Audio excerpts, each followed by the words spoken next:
ஒரு முறை ஒரு ஆலயத்திலே மிக ஆடம்பரமாக ஒரு திருமணம் ஒன்று ஏற்பாடு செய்யப்பட்டிருந்தது. திருமணத்திற்கு எல்லா விதமான ஏற்பாடுகளோடு மிகுந்த மகிழ்ச்சியோடு திருமணத்திற்கு மாப்பிள்ளை வீட்டிலிருந்து பெண் வீட்டிலிருந்து எல்லாரும் ஒரு மகிழ்ச்சியான இந்த திருமணத்திற்கு வந்திருந்தார்கள். அப்பொழுது ஏறக்குறைய திருப்பலி ஆரம்பமாகிவிட்டது. அந்த திருப்பலியிலே திருமணம் தாலி கட்டுவதற்கு முன்பாக வழக்கமாக குருவானவர் அந்த மணமகன் மணப்பெண் அவர்களுடைய சம்மதத்தை கேட்பார். உங்களுக்கு மனப்பூர்வமாக நீங்கள் இந்த கணவரை இந்த மனைவியை ஏற்றுக்கொள்ள சம்மதம் தானா என்று கேட்கின்ற பொழுது அவர்கள் சம்மதம் தெரிவித்தார்கள். பிறகு இறைமக்களை பார்த்து அந்த அருட்பணியாளர் உங்க எல்லாருக்கும் சம்மதம் தானா அப்படின்னு சொல்லி கேட்டார்.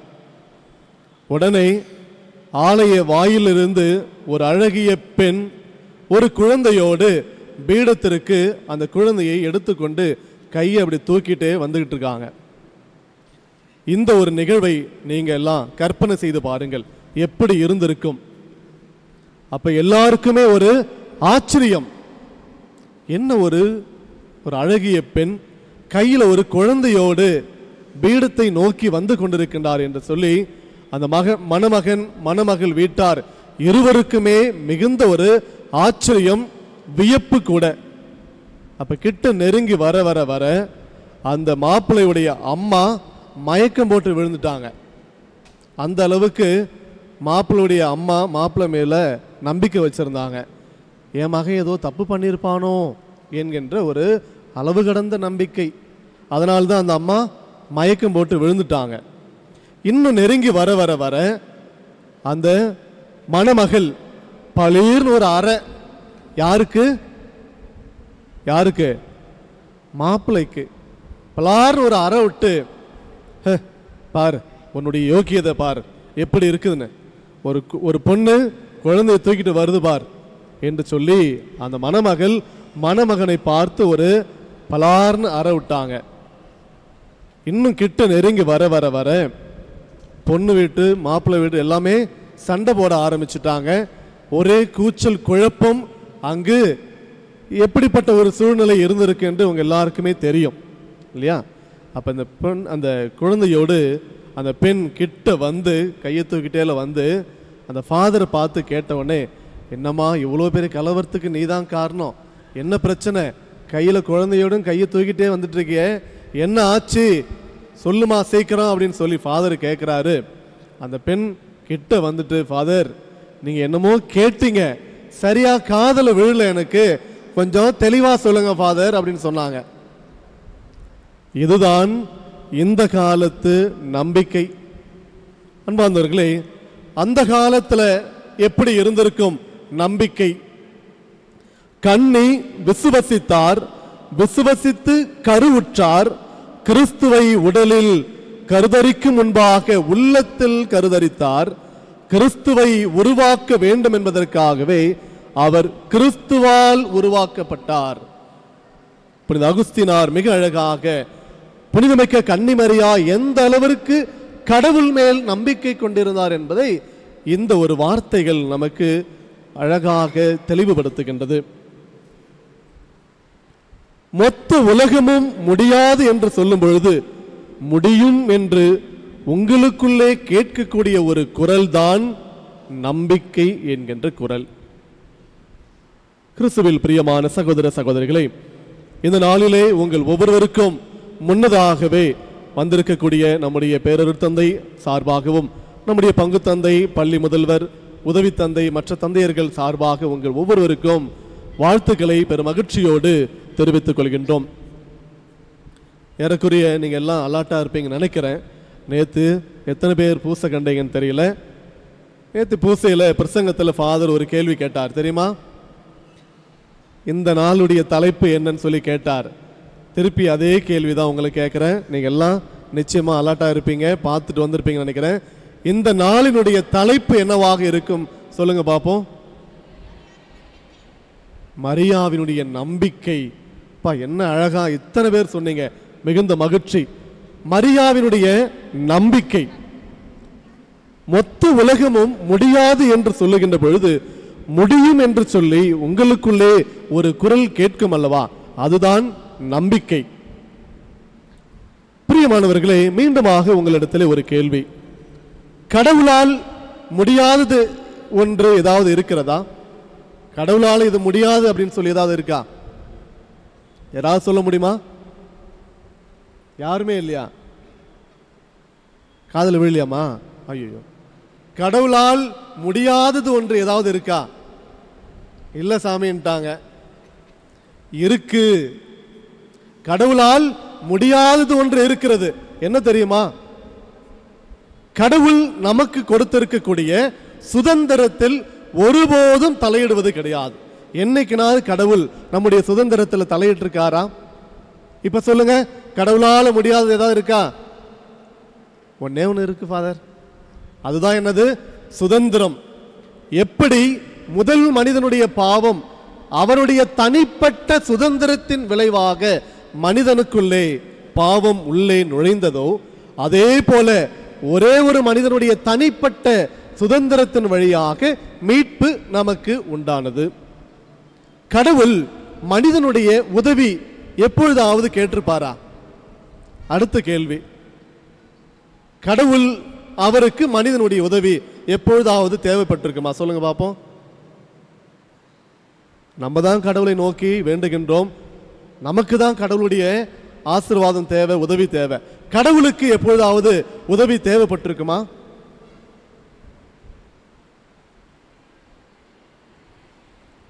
எஸ், தேவைப்பட்டது. எப்பொழுது தேவைப்பட்டது? மங்கள வார்த்தை அந்த ஒரு திருவிழாவை தான் இன்று நாம் கொண்டாடி கொண்டிருக்கின்றோம். கடவுள் தான் படைத்த ஒரு படைப்பு பொருளிடம், ஒரு உயிரிடத்திலே இந்த உலகத்திற்கு தன்னை இணைத்துக் கொள்ள வேண்டும் என்று கடவுள் ஆசைப்பட்டார். அதற்கு ஒப்புதல் கேட்கின்றார்.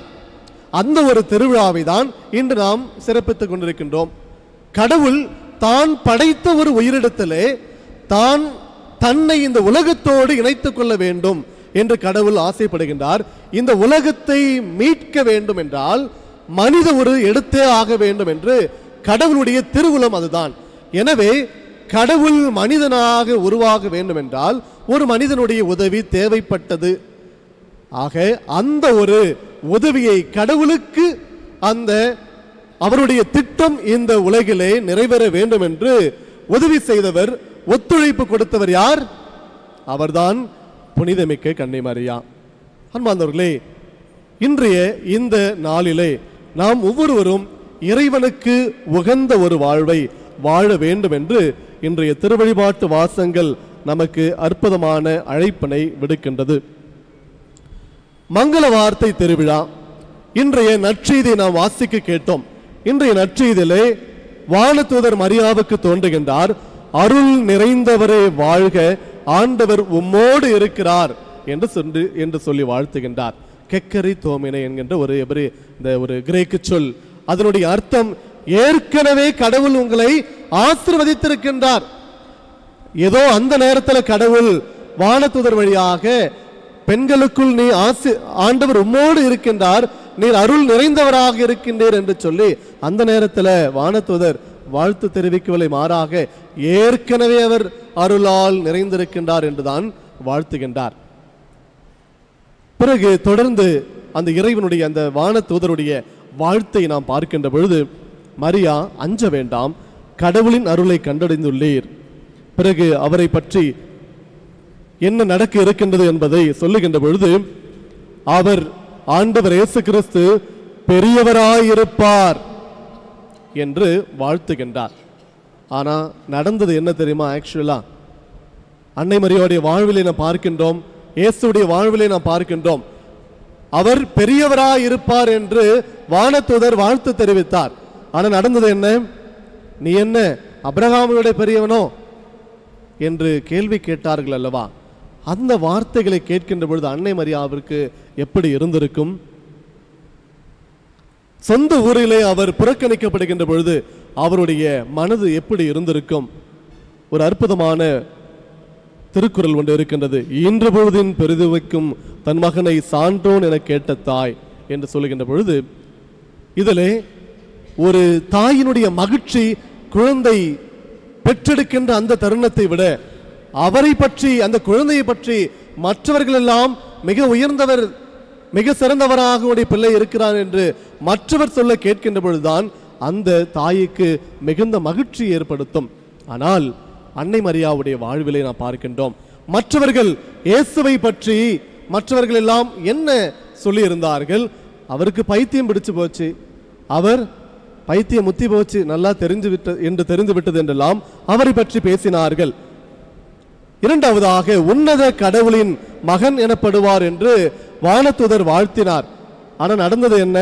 அவரை பற்றிய செய்தி எவ்வாறாக அன்னை மரியா கேள்விப்பட்டார்? இவர் தச்சன் மகன் தானே, இவங்க அம்மா மரியா நமக்கு தெரியாதா? இவர் ஒரு பெருந்தேனிக்காரன், குடிகாரன், பேய் பிடித்தவன் என்றெல்லாம் மற்றவர்கள் சொல்லுகின்றார்கள். ஆக கடவுளுடைய வார்த்தை, வானதூதருடைய வாழ்த்தும், அவர் அந்த வாழ்விலே அவர் அனுபவித்த இந்த கேள்விகள், இயேசுவை பற்றி சொன்னவையெல்லாம் எப்படி அவர் ஏற்றுக்கொண்டிருப்பார்? தாவீதின் அரியணை ஆண்டவராக கடவுள் அவருக்கு அளிப்பார். அவர் யாக்கோப்பின் குடும்பத்தின் மீது என்றென்றும் ஆட்சி செலுத்துவார், அவருடைய ஆட்சிக்கு முடிவே இராது என்று வானதூதர் வாழ்த்தினார். ஆனால் நடந்தது என்ன? அவரை கைது செய்தார்கள், கல் தூணில் கட்டி அடித்தார்கள், முள்முடி சூட்டினார்கள், செந்நிற ஆடை அணிவித்தார்கள். எப்படியெல்லாம் அவரை எள்ளி நகைத்து ஏளனம் செய்தார்கள். அந்த நேரத்திலே அன்னை மரியாவுடைய மனது எந்த அளவிற்கு துக்கத்திலே ஆழ்ந்திருப்பார்கள் என்று நம்மால் சிந்தித்து பார்க்க முடிகின்றது. கிறிஸ்துவில் பிரியமான சகோதர சகோதரிகளே, இறைவனுடைய வாக்குறுதிக்கும் அவருடைய வாழ்வு அனுபவத்திற்கும் எண்ணற்ற முரண்பாடுகளை அன்னை மரியா சந்தித்தார். இப்படி அவர் எல்லா நிலைகளிலுமே இன்றைய திருவழிபாட்டு வாசங்களுடைய மைய கருத்தாக இருக்கக்கூடிய என் கடவுளே உம்முடைய திருவுளத்தை நிறைவேற்ற இதோ வருகிறேன் என்பதற்கு ஏற்ப ஃபியாத் ஒலுந்தாஸ் துவா, உம்முடைய சொற்படி எனக்கு ஆகட்டும் என்று சொல்லி அன்னை மரியா கூறிய அந்த ஒரு வார்த்தை, அந்த ஒற்றை சொல் ஆமேன், ஆகட்டும் என்று சொல்லி இறைவனுடைய திருவுளத்திற்கு முழுவதுமாக தன்னை அர்ப்பணிக்கின்றார், ஏற்றுக்கொள்கின்றார். அந்த அளவிற்கு அன்னை மரியா கடவுளை நம்பினார், முழுவதுமாக இறைவனுடைய திருவுளத்தை ஏற்றுக்கொள்கின்றார். எனவேதான் அவருடைய வாழ்வு நம்பிக்கையின் திருப்பயணம், பில்கிரமேஜ் ஆஃப் ஃபெய்த் என்று சொல்வதிலே எந்தவித ஐயமும் இல்லை. கிறிஸ்துவில் பிரியமான சகோதர சகோதரிகளை, அன்னை மரியாவுடைய இந்த ஒரு வார்த்தை இறைவனுடைய திருவுளத்தை முழுவதுமாக ஏற்று செயல்பட அவர் துணிந்தது அவர் ஆண்டவர் மீது கொண்டிருந்த நம்பிக்கையினால்தான். நம்பிக்கை என்று சொல்லுகின்ற பொழுது எபிரேயருக்கு எழுதப்பட்ட திருமுகம் 11வது அதிகாரத்திலே நாம் நம்பிக்கை பற்றிய ஒரு குறிப்பை, ஒரு டெஃபினிஷன், விளக்கத்தை நாம் பார்க்கின்றோம். நம்பிக்கை என்பது நாம் எதிர்நோக்கி இருப்பவை கிடைக்கும் என்னும் உறுதி, கண்ணுக்கு புலப்படாதவை பற்றிய ஐயமற்ற நிலை. எப்படி மூதாதையர்கள் நம்பிக்கையோடு வாழ்ந்தார்கள், அந்த நம்பிக்கையினால் தான் ஆபேல் காயினுடைய பலியை விட மேலான பலியை கடவுளுக்கு செலுத்தினார். அந்த ஒரு நம்பிக்கையினால் தான் ஏனோக்கு சாவுக்கு உட்படாதபடி கடவுளால் எடுத்துக்கொள்ளப்பட்டார். அந்த ஒரு நம்பிக்கையினால் தான் நோவா கண்ணுக்கு புலப்படாதவை குறித்து கடவுளால் எச்சரிக்கப்பட்ட பொழுதும் கூட கடவுளுக்கு ஏற்புடையவராக தன்னுடைய சந்ததியை காப்பாற்றக்கூடிய விதத்திலே ஒரு பேழையை அமைத்தது நம்பிக்கையினால் தான். ஆபிரகாம் தாம் அழைக்கப்பட்ட போது கீழ்ப்படிந்து உரிமை பேராக பெறவிருந்த இடத்திற்கு சென்றது அந்த ஒரு நம்பிக்கையினால் தான். எங்கு செல்கிறோம், எந்த நாட்டிற்கு செல்கின்றோம், எந்த மக்களிடத்திலே செல்கிறோம் என்று தெரியாது அவர் சென்றது அந்த நாட்டிலே ஒரு அந்நியரை போல வாழ்ந்தது நம்பிக்கையினால் தான். ஆபிரகாம் வயது முதியவராகவும் சாரா கருவுற இயலாதவராகவும் இருந்த போதிலும் அவர் ஒரு தந்தையாகுவதற்கான ஆற்றல் பெற்றது நம்பிக்கையினால் தான். இவ்வாறு உயிரற்றவர் போலிருந்த இந்த ஒருவரிடத்திலிருந்தான் வானத்தில் உள்ள திரளான விண்மீன்களைப் போலவும் கடற்கரையில் உள்ள எண்ணற்ற மணலை போலவும் கணக்கற்ற மக்கள் பிறப்பார்கள் என்று அவருக்கு சொல்லப்பட்டது அவர் கொண்டிருந்த நம்பிக்கையினால் தான். ஆபிரகாம் சோதிக்கப்பட்ட போது ஈசாக்கை பலியிட துணிந்தது அந்த ஒரு நம்பிக்கையினால் தான். ஈசாக்கு பிற்காலத்தில் நிகழவிருந்தவற்றை குறிப்பிட்டு யாக்கோப்புக்கும் ஏசாவிற்கும் ஆசி வழங்கியது அந்த ஒரு நம்பிக்கையினால் தான். யாக்கோப்பு தாம் இறக்கும் முன்பு யோசேப்பின் மக்கள் ஒவ்வொருவருக்கும் ஆசி வழங்கியது அந்த ஒரு நம்பிக்கையினால் தான். மோசே பெரியவரான பின்பு பார்வோனுடைய மகளின் மகன் என அழைக்கப்பட மறுத்ததும் நம்பிக்கையினால் தான். இப்படி பல நிலைகளிலே பலவிதமான நம்முடைய மூதாதையர்கள் அவர்கள் வாழ்ந்தது அப்படிப்பட்ட ஒரு நம்பிக்கையினால் தான். கிறிஸ்துவில் பிரியமான சகோதர சகோதரிகளே, புனிதமிக்க கன்னிமரியா இறைவனுடைய செல்ல மகளாகவும் நம் ஆண்டவர் இயேசு கிறிஸ்துவுடைய அன்பு தாயாகவும் தூய ஆவி குடிக்கொள்ளக்கூடிய ஆலயமாகவும் விளங்கியது அவர் கொண்டிருந்த நம்பிக்கையினால் தான். ஏற்றுக்கொண்டார், அதை வாழ்வாக்குகின்றார். நம்பிக்கை வாழ்வு பெறுகின்ற பொழுதுதான் அது முற்றிலுமாக நம்பிக்கையை நம்முடைய வாழ்விலே நாம் ஏற்று அதன்படி செயல்படுகின்ற பொழுதுதான் அது முழுமை பெறுகின்றது. இல்லாவிட்டால் அது ஒரு செத்த விசுவாசத்திற்கு தான் சமமாகின்றது. ஆண்டவரில் நம்பிக்கை கொள்வோர் அவர்களுடைய இதயம் உறுதியாய் இருக்கும் என்று திருப்பாடல் ஆசிரியர் சொல்வது போன்று அன்னை மரியா தன்னுடைய வாழ்வு முழுவதுமாக உறுதியாக எல்லாவற்றிலும் கடவுளுடைய திருவுளத்தை அவர் நிறைவேற்றியது அவர் கொண்டிருந்த அந்த நம்பிக்கை. அதனால்தான் அவருடைய இதயம் உறுதியாக இருந்தது. நம்பிக்கை கொண்டோன் பதற்றமடையான் என்று சொல்லப்பட்டது போன்று அவர் புனிதமிக்க கன்னிமரியா எந்த நிலையிலுமே அவர் இறைவன் மீது கொண்டிருந்த நம்பிக்கையிலே எல்லளவும் அவர் குறையாமல் அந்த அளவிற்கு இறைவனை அன்பு செய்தார், அவர் மீது நம்பிக்கை கொண்டிருந்தார்.